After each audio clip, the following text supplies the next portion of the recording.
নমস্কার, ভাস্কর চক্রবর্তী বলছি ওম ARP take থেকে।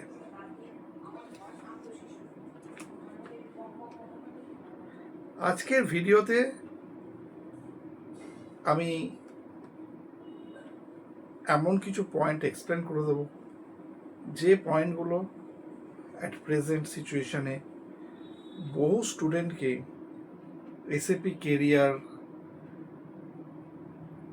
সম্বন্ধে এবং এসএপি কেরিয়ার জয়েন করবে কি না সেই সম্বন্ধে যে ডাউটস সেইটা কিন্তু ক্লিয়ার করবে। এবং এই সংক্রান্ত ভিডিও এবার সিরিজ চলবে আস্তে আস্তে, টপিক ওয়াইজ আমি দেব, অনেক সুবিধা হবে। কারণ আমার কাছে কত ভিডিওতে আমার কাছে অনেক কল এসছে, তারা অনেকেই গার্জেন আমার কাছে বলেছে যে আমাদের খুব সুবিধা হয়েছে যে এরকমভাবে বাংলায় আপনি ধরে ধরে হাতে ধরে শেখাচ্ছেন, সেটা আমরা অনেক জায়গায় পাই না। অনেক জায়গা থেকেই সেই ইনস্টিটিউটে গিয়ে 5 জনের মধ্যে করা এবং সেখানে ঠিক সেইভাবে গাইডলাইন না পাওয়া, এটা একটা বিশাল সমস্যা তৈরি হয়েছে। বেসিক্যালি এটা কি বেস্ট কেরিয়ার হতে পারে রেসিপি? এখানে স্যালারি, হাই স্যালারি কি পাওয়া যেতে পারে? এবং এসএপি কি জব সিকিউরিটি আপনাকে দিতে পারে? এবং এর কেরিয়ার গাইড কী ধরনের হতে পারে? Basically SAP education at present অত্যধিক ইম্পর্টেন্ট পার্ট। এবং এটা কারণটা কি কারণে হয়েছে? এটা হচ্ছে এই যে ইআরপি ওয়ার্ল্ডে, এন্টারপ্রাইজ রিসোর্স প্ল্যানিং যে প্ল্যাটফর্ম, এই প্ল্যাটফর্মে এসএপি সব থেকে বেশি মার্কেট ক্যাপিটালাইজেশন রয়েছে। এবং বড় বড় ইন্ডাস্ট্রি আগে যেমন ছিল, এখন মিডিওকার ইন্ডাস্ট্রিও এসএপির মধ্যে ইনভলভ হয়ে যাচ্ছে, যার মাধ্যমে বিভিন্ন কোম্পানি তাদের financial, supply chain, HR department, procurement process, sales process এবং সম্পূর্ণ বিজনেস ডেটাটাকে তারা একসঙ্গে প্রসেসিং করে চালাতে পারছে। এবং যার জন্য ওয়ার্ল্ড ওয়াইড মাঝারি থেকে বড় সমস্ত ধরনের কোম্পানিতে এসএপি ব্যবহার বেড়ে গেছে এবং ব্যবহারের স্কেল এবং বেড়ে যাবে, এবং অটোমেশন এবং রিয়েল টাইম ব্যাপারটা আরও ইনপুট হচ্ছে। এর সঙ্গে এসএপিতে দেখুন সব থেকে বড় যেটা ব্যাপার, ক্লাউড ট্রান্সফরমেশন যেটা হয়েছে S/4HANA, ঠিক আছে, এর জন্য আরও ইন্ডাস্ট্রিতে এর গ্রহণযোগ্যতা বেড়ে গেছে এবং স্পেসিফিক সলিউশন তার মাধ্যমে ধারাবাহিকভাবে তারা চাহিদা পূর্ণ করে যাচ্ছে। বাজারে এসএপি ওরিয়েন্টেড প্রফেশনে যারা রয়েছে তারা কিন্তু সব লেভেলেই ভালো স্যালারি পায় নর্মাল প্রফেশনে যারা রয়েছে তাদের থেকে।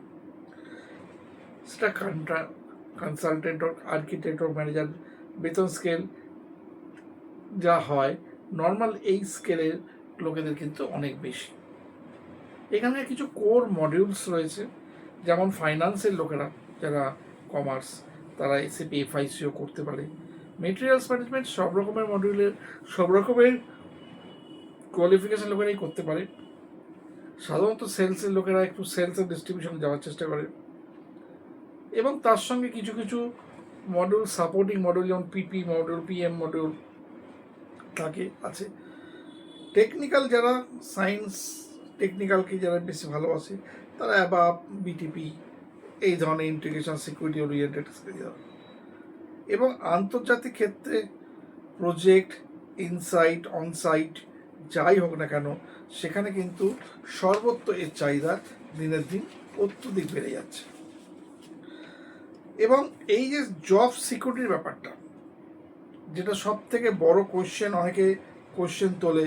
আমি দেখেছি কিছু কিছু মানুষ যারা নিজেরা আলটিমেটলি কোনো রকম সাকসেস পায়নি কোনো দিক দিয়েই, তারা কি করেছে, তাদের গ্রহণযোগ্যতা সমাজে আমাদের রয়েছে, তারা কিন্তু যারা একটু এনার্জি সহকারে কিছু ভালো কিছু করবো তাকে কিন্তু ডিপ্রাইভ করে দিচ্ছে। তাকে বলছে যে না ওটা করিস না, ওটা করলে ভুল হবে, ওরা একবারে বেশি হয় না, পাওয়া যায় না, লেগে এই যে নেগেটিভিটি, এইটা এত সুন্দর কাজ করে। এই নেগেটিভিটি মেডিসিন একজন ডাক্তারের এ ক্লাস ডাক্তারের মেডিসিনের থেকেও বেশি কাজ করে। তো সেই কাজটা কিন্তু তারা করে যাচ্ছে আমার এই চ্যানেলেও কিছু কিছু ধরনের এই ধরনের মানুষ আছে, আমি তাদেরকে সরিয়ে দিই। চ্যানেলকে পরিষ্কার রাখা দরকার আছে। এসএপি সিস্টেমে কোর ফাংশনিং মডিউল যেগুলো হয়, যেগুলো ফাইন্যান্সে থাকে, ইনভেন্টরি ওরিয়েন্টেড থাকে, অর্ডার টু ক্যাশ ওরিয়েন্টেড থাকে, এবং টোটাল P2P ওরিয়েন্টেড থাকে, সব রকম জায়গায় থাকে। একবার ইমপ্লিমেন্ট যখন কোনো জায়গায় হয়ে যায়, সেখানে অপারেশন বহুদিন ধরে চলে, এবং বহুদিন ধরে অপারেশন চলে বলে সেখানে কিন্তু আলটিমেট সাপোর্ট সিস্টেম অথবা কোনো কোনো সময় আপগ্রেডেশন বা রোল আউট যেটাকে হয়, এই সমস্ত কাজে কিন্তু কন্টিনিউয়াস ম্যান পাওয়ারের দরকার পড়েই থাকে। ফাংশনাল এবং টেকনিক্যাল মডিউলের মধ্যে যদি ডিফারেন্স করা যায়, দেখা যায় ফাংশনাল মডিউলের লোকেরা যে ফাংশনাল পার্টে প্লে করে, এবং সেখানে ফাইন্যান্স, সেলস, ডিস্ট্রিবিউশন যেগুলো বললাম সেগুলো আছে। টেকনিক্যাল মডিউল অ্যাবাবের সঙ্গে BTP, integration, CPI, PIPO, API, Fiori, সমস্ত সিকিউরিটি, জিআরএ, জিআরসি, এই সমস্ত বিডাব্লিউ, হানা, এসএসসি, সমস্ত কিছু আছে। এবার হচ্ছে আপনি আপনার মডিউল কীরকমভাবে বাঁচবেন, এটা অনেকের কাছে একটা বড় কোয়ারিজ। সাধারণত অ্যাকাউন্টিং ফাইন্যান্সের লোকেরা, যারা ফাইন্যান্সের লোক, মডিউল হিসাবে এফআইসিওকে বেছে নেয়। সাপ্লাইসের লজিস্টিক্স, যেটা এসডি কোর মডিউল, এখন ইডাব্লিউএম কিছুটা চলছে, এটা সাধারণত আলটিমেটলি ফিনান্সের লোকেরাও করে এবং আদার্স মডিউল লোকেরাও করতে পারে। এইচআর সাকসেস ফ্যাক্টর বা আলটিমেটলি HCM, এটা সাধারণত আর্টসের লোকেরা বেশি পছন্দ করে, ঠিক আছে। এবং আইটি ওরিয়েন্টেড প্রপার জায়গায় যাওয়ার জন্য অনেকেই, যারা সায়েন্স টেকনিক্যাল মডিউলের খোঁজ করে, তারা এরকম অ্যাবাব, ফিওরি, বিটিপি এগুলো করে থাকে। আপনি একটা জিনিস চিন্তা করে রাখবেন যে আপনি যাই শিখুন না কেন, তার সঙ্গে কিন্তু ভবিষ্যতে S/4HANA আপনাকে নলেজটা রাখতে হবে। এবং এই S/4HANA গুরুত্বটা কি না, S/4HANA গুরুত্ব হচ্ছে এখানে আলটিমেটলি মেমোরি সিস্টেমটা অত্যধিক স্ট্রং, এখানে ইন মেমোরি ডেটাবেস তৈরি হয়ে গেছে। আমি এইসব টেকনিক্যাল ওয়ার্ডগুলো অবশ্যই এখানে না উচ্চারণ করলেই ভালো, অনেকেই বুঝতে পারবে না, সেই জন্য আমি এগুলোকে অফ করে দিচ্ছি, এগুলো বলছি না।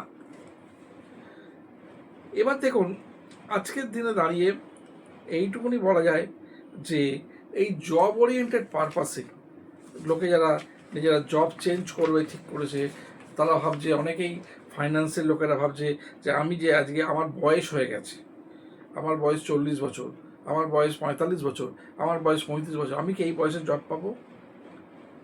আমি বলছি একটা কথা, হ্যাঁ আপনি জব পাবেন। আপনি এই বয়সে হয়তো কোনো জায়গায় গিয়ে আলটিমেটলি কনসালটেন্ট হতে পারবেন না, এ বিষয়ে কোনো সন্দেহ নেই। বাট আজকে আপনি যদি দেখা যায়, আমি দেখেছি বহু মানুষ স্টিল নাও 22,000, 20,000, 25,000-এর মধ্যে দীর্ঘদিন ধরে জব করছেন, এবং শুধু জব নয়, এরা ফ্যামিলিটা পর্যন্ত মেনটেন করে। এবং আজকে এই পুয়ার স্যালারি একটা সব থেকে বড় নেগেটিভ পয়েন্ট হয়ে গেছে। এই সমস্ত লোকগুলো, তারা যে একটা সামান্য বেতন পয়সা বাঁচিয়ে মাইনে থেকে যে তারা এসএপি কোর্স শিখবে, সেই সুযোগটুকু তাদের হচ্ছে না। আজকে আমি আমার কোর্স ফিসটাকে পুরো স্প্লিট করে দিয়েছি স্টুডেন্টদের জন্য, যাতে তারা আলটিমেটলি জয়েন করতে পারে, সেই সুযোগটা তৈরি করে দিয়েছি। কিন্তু এটা কিন্তু আলটিমেট সমস্ত সংস্থা তারা সেইগুলো করবে না, তার জন্য তাদের কিন্তু শেখাটাও হচ্ছে না। আমি একটা কথা বলি যে আজকে আপনি এই 25,000 টাকার মধ্যে যদি প্যাকেজ হয়, তাহলে প্যাকেজটা হয় অফিসের 3 লাখ, তাহলে এই যে 2.5 লাখ বা 3 লাখের মধ্যে প্যাকেজ, এটা অসংখ্য মানুষ যারা এর মধ্যে যুক্ত হয়ে রয়েছেন, তারা যদি আজকে কোনো কারণে 6-7 লাখ টাকার প্যাকেজে একটা বড় ইন্ডাস্ট্রিতে ব্যাক অফিস জব পান, এটা কি আপনাদের পক্ষে বেটার না? আর এই বেটারমেন্টটা যেতে গেলে আপনাদেরকে এসএপি শিখতেই হবে। আর এসএপি শিখতে গেলে এসএপি শেখার মতো করে শিখতে হবে। এসএপি শিখতে গেলে এসএপি নিজের হাতে সে এসএপি করে শিখতে হবে। ওই কোনো একটা জায়গায় গিয়ে বসে পড়লাম, গিয়ে আমি দেখছি যে হ্যাঁ সবাই বলছে, হ্যাঁ আমিও হ্যাঁ বললাম, তারপর বাড়ি চলে এলাম, এইরকম করে কয়েকদিন যাওয়ার পর দেখবেন আমি ইন্টারেস্ট আসবে, কিছু বুঝতেই পারবেন না। সেই জন্য যাতে প্র্যাকটিক্যাল ক্লাস নিজের মেশিনে নিজের হাতে ধরে করতে পারেন, সেইভাবে যেভাবে আমি করাই সেইভাবে আপনি শেখার জন্য আলটিমেট এখানে ফোনে দেওয়া নাম্বারে যে কন্ট্যাক্ট করুন। আমি আপনাকে গ্যারান্টি দিচ্ছি একটা জিনিস, যে আপনার বয়স যাই হোক সেটা ফ্যাক্টর হবে না। এই মিথ্যে মানে একটা ধারণা নিয়ে আপনি অন্তত পক্ষে আর বেশি দিন নিজেকে নষ্ট করবেন না।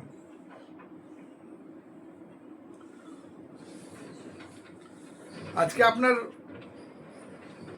100% রাইট আছে আপনার নিজের ফিনান্সিয়াল ফ্রিডম নিজে তৈরি করে নেওয়া, এবং তার জন্য সব রকম রাস্তা করা রয়েছে, সব রকমভাবে আমি রাস্তা করে রেখে দিয়েছি।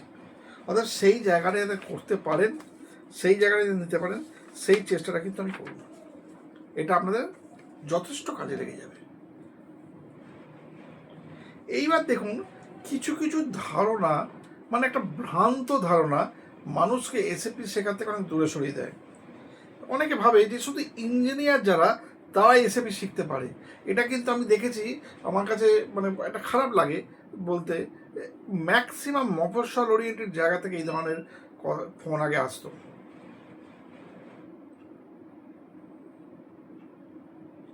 আবার কিছু কিছু লোকের ধারণা আছে যে আমার বয়স হয়ে গেছে, এই যে আর কি এসএপি শেখা যায় না। ঠিক আছে, অনেকের ধারণা আছে যে এসএপি শিখতে গেলে সার্টিফিকেশন করতেই হবে তবে জব পাবো। সম্পূর্ণ ভুল ধারণা। তারপর আছে যে ফ্রেশাররা এসএপি শিখতে পারে, শিখলে জব পায় না। এর থেকে বড় ভুল ধারণা পৃথিবীতে নেই। আজকে যে লোকটা আপনার ইন্টারভিউ নেবে, যার 5 বছর বয়স হয়ে গেছে এসএপিতে, তাকে জিজ্ঞেস করে দেখুন 5 বছর আগে সে কতটুকু এক্সপিরিয়েন্স তার ছিল, তাহলে সেই জবটা পেল কি করে? এই কমন কোশ্চেন অ্যান্সারটা আমাদের, আমাকে বহু স্টুডেন্ট একই কথা বলে, বহু মানুষ একই কি বছর উল্টো পাল্টা চেঁচাচ্ছেন বসে, জানেন এক্সপিরিয়েন্স যার, তার এক্সপিরিয়েন্স কি করে হলো সেটা আমাকে উত্তরটা দিন ফার্স্ট। তাহলে সে মিথ্যে এক্সপিরিয়েন্স সার্টিফিকেট কোনো জায়গা থেকে জোগাড় করে দিয়েছে, আমাকে মেনে নিতে হবে। তাকে তো জিরো থেকে শুরু করতে হয়েছে। তাকে সে যখন জিরো থেকে শুরু করছে তখন অ্যালাউ ছিল। তাহলে এই যে ভুল ধারণা, নিজেকে বিচার করুন যে আপনি আপনার সঙ্গে নিজের সঙ্গে বেইমানি করছেন। আজকে আপনার ডেভেলপমেন্টে না হওয়ার জন্য আপনার টোটাল ফ্যামিলি থেকে শুরু করে সবাই কিন্তু ডিপ্রাইভ হয়ে যাচ্ছে। সেই আপনাকে কিন্তু এটা শিখতেই হবে। কিছু কিছু মানুষের ধারণা আছে যে এটা কোড ওরিয়েন্টেড সফটওয়্যার। ঠিক আছে, কোডিং প্রফেশনাল যারা ভালো, যারা প্রোগ্রামিং জানে তারা এসএপি শিখতে পারে না। সম্পূর্ণ ভুল ধারণা। অনেকে ধারণা যে এসএপি জব আর পাওয়া যায় না, ডিসঅ্যাপিয়ার হয়ে গেছে, চলে গেছে। একদম মিথ্যে কথা, আরো বাড়ছে। আজকে আমার কাছে একটা প্লেসমেন্ট কনসালটেন্সি থেকে ওখান থেকে কল এসেছিল যে ক্যান্ডিডেট চাইছিল, আমি দিতে পারিনি। এবার হচ্ছে অনেকে ভাবে যে কমার্স স্টুডেন্টরা শুধু ফিকো জব করতে পারে, না। অ্যাকচুয়ালি কমার্স স্টুডেন্টরা শুধু ফিকো জব না, অনেক আমার কাছে আছে এরকম যারা নন কমার্স স্টুডেন্ট, তাদের ফিকোতে তারা চাইছিল, তারা কমার্সের জায়গাটা ভালো করে শিখেছে, তারা অ্যাবজর্ব হয়ে গেছে। ঠিক আছে, অনেকে জানে যে ভাবে যে এসএপি শিখলে তো বিশাল প্যাকেজ শুরুতে পেব না, এটাও ভুল ধারণা। অনেকে ভাবে এসএপি শেখা মানেই গ্যারান্টেড জব, এটাও নয়। তাহলে এই যে জায়গাগুলো আমি আপনাকে এক্সপ্লেন করছি, যে এই যে যেগুলো বলছি, আপনাকে নিজেকে তৈরি হতে হবে। আজকে আপনাকে আলটিমেটলি কীরকমভাবে তৈরি হবেন আপনি, এবার তৈরি হওয়ার তো জায়গা আছে। ঠিক আছে, তৈরি হওয়ার জন্য যে প্রসেসগুলো আছে সেগুলো আপনাকে শিখতে হবে। তৈরি হওয়ার প্রসেস হচ্ছে, যদি বলা যায়, সেখানে সব থেকে যেটা জরুরি, যেটা নিজেকে যে সেই জায়গায় তৈরি করা, একটা পার্টিকুলার মডিউল বেছে নিন এবং আলটিমেটলি একটা প্ল্যানিং প্রোগ্রাম করে নিন যে আপনি কত দিনের মধ্যে কোর্সটাকে কমপ্লিট করতে চাইছেন এবং টোটাল জায়গাটা আপনি কত দিনের মধ্যে কভার আপ করতে পারবেন। এটা একটা। এবার হচ্ছে তার সঙ্গে আমি নেক্সট যেটা করছেন, যে আপনি যেটা করবেন সেটা হচ্ছে টোটাল বিজনেস প্রসেসগুলো খুব ক্লিয়ার কাট বুঝবার চেষ্টা করবেন। প্রত্যেকটা বিজনেস প্রসেস ভালো করে বুঝবেন। তার সঙ্গে কি আছে না, পিওরলি ইন্টারভিউ প্রিপারেশনস, যেটা কোনো ইনস্টিটিউট করে তারা বলছে জব দিয়ে দেবো। আরে ভাই, ইন্টারভিউ পাস না করলে কাকে তুমি জব দেবে? সেই জায়গাটা রেডি করুন। তো এই এতগুলো জায়গা যদি হয়ে যায়, তাহলে দেখবেন আপনি কিন্তু নিজে কনফিডেন্ট হয়ে যাবেন। হ্যাঁ, আপনি আমাকে বলতে পারেন যে আমি আপনাকে এই সমস্ত কটা ব্যাপারেই হেল্প করব।